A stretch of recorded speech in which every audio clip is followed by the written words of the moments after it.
नमस्कार, मैं रॉकी हिंदुस्तानी तेजपुर असम से। आज मैं श्री शिव महापुराण के अंतर्गत जो द्वितीय रुद्र संहिता है उसका जो तृतीय खंड है पार्वती खंड, उसका आज 52वें अध्याय का पाठ करने जा रहा हूँ। अथो द्विपंचोशतोम अध्याय। हिमालय द्वारा सभी बारातियों को भोजन कराना। शिव का विश्वकर्मा द्वारा निर्मित वास गृह में शयन करके प्रातःकाल जनवासे में आगमन। तो ब्रह्मा जी कहते हैं, हे तात, इसके बाद भाग्यवान एवं बुद्धिमान पर्वत श्रेष्ठ हिमालय ने सबको भोजन कराने के लिए आंगन को सजाया। ये जो कथोपकथन है ब्रह्मा जी और नारद जी के बीच में है। उन्होंने अच्छी प्रकार से उसका मार्जन तथा लेपन कराया और अनेक प्रकार की सुगंधित वस्तुओं से आदर पूर्वक उसे अलंकृत कराया। तदंतर अपने पुत्रों तथा अन्य पर्वतों द्वारा शंकर जी सहित सभी देवगणों तथा अन्य लोगों को भोजन के लिए बुलवाया।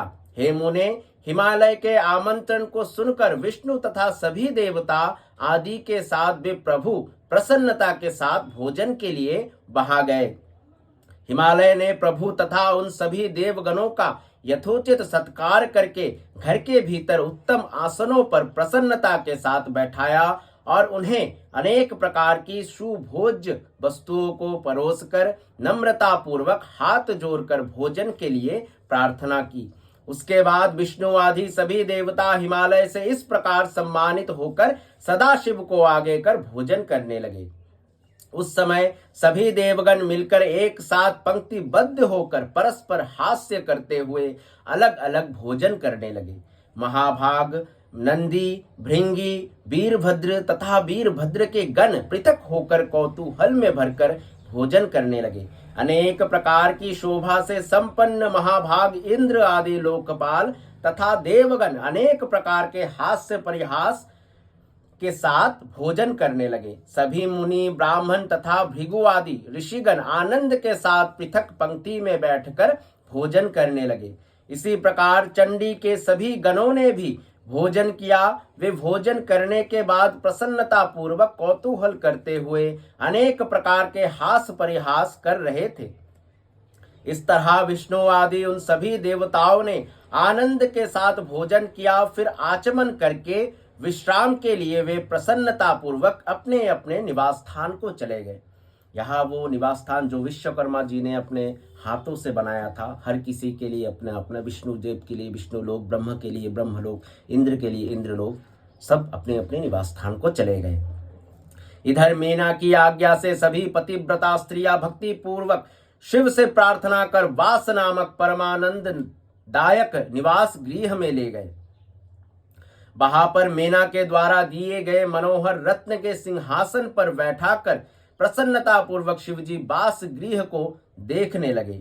वो गृह सैकड़ों जलते हुए रत्न दीपकों से प्रकाशित तथा शोभा संपन्न था। वहां अनेक प्रकार के रत्नों के पात्र विराज रहे थे। उसमें स्थान स्थान पर मोती तथा मणियां लगी हुई थी। वो रत्नों के दर्पण की शोभा से युक्त था। वो श्वेत वर्ण के चवरों से मंडित था। उसमें मोतिया और मणियों की मालाएं लगी हुई थी। वो परम ऐश्वर्य से संपन्न, अनुपम, महादिव्य, विचित्र, अत्यंत मनोहर तथा चित्त को प्रसन्न करने वाला था। और उसके प्रत्येक स्थल में नाना प्रकार की कारीगरी की गई थी। वो गृह शिव के द्वारा दिए गए वर का अतुलनीय प्रभाव प्रकट कर रहा था और शोभा से संपन्न होने के कारण उस गृह का शिवलोक नामकरण किया गया था।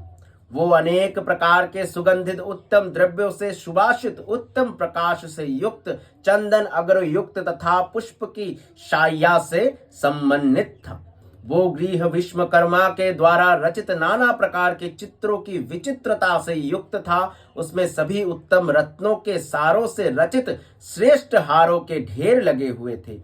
कहीं देवताओं के लिए अत्यंत मनोहर वैकुंठ बना हुआ था, कहीं ब्रह्मलोक बना हुआ था, कहीं लोकपालों का पुर बना हुआ था, कहीं मनोहर कैलाश बना हुआ था, कहीं इंद्र का मंदिर बना हुआ था और कहीं सबके ऊपर शिवलोक सुशोभित हो रहा था। आश्चर्यचकित करने वाले ऐसे घर को देखकर शिवजी गिरिराज हिमालय की प्रशंसा करते हुए परम प्रसन्न हो गए।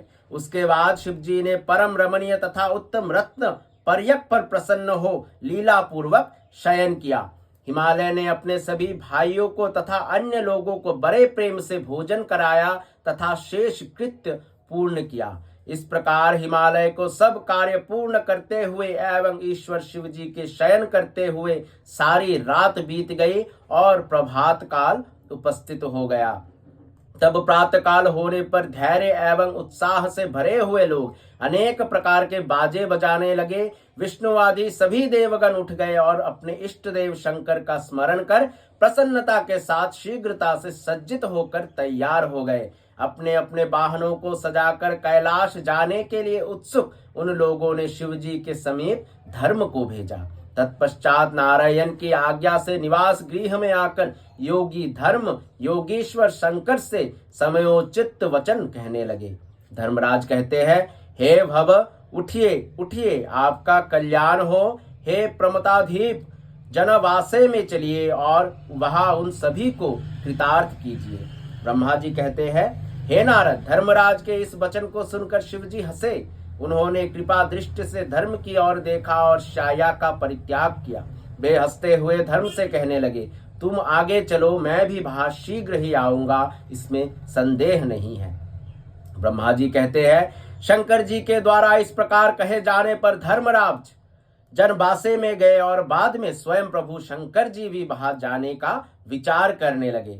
इसे जानकर स्त्रियां आनंद में भरकर वहां पहुंच गए और शिव के दोनों चरणों को देखती हुई मंगल गान करने लगी। इसके बाद वे शिव जी लोकाचार प्रदर्शित करते हुए प्रातः कृत्य करके मेना एवं पर्वतराज से आज्ञा लेकर जनवासे में गए।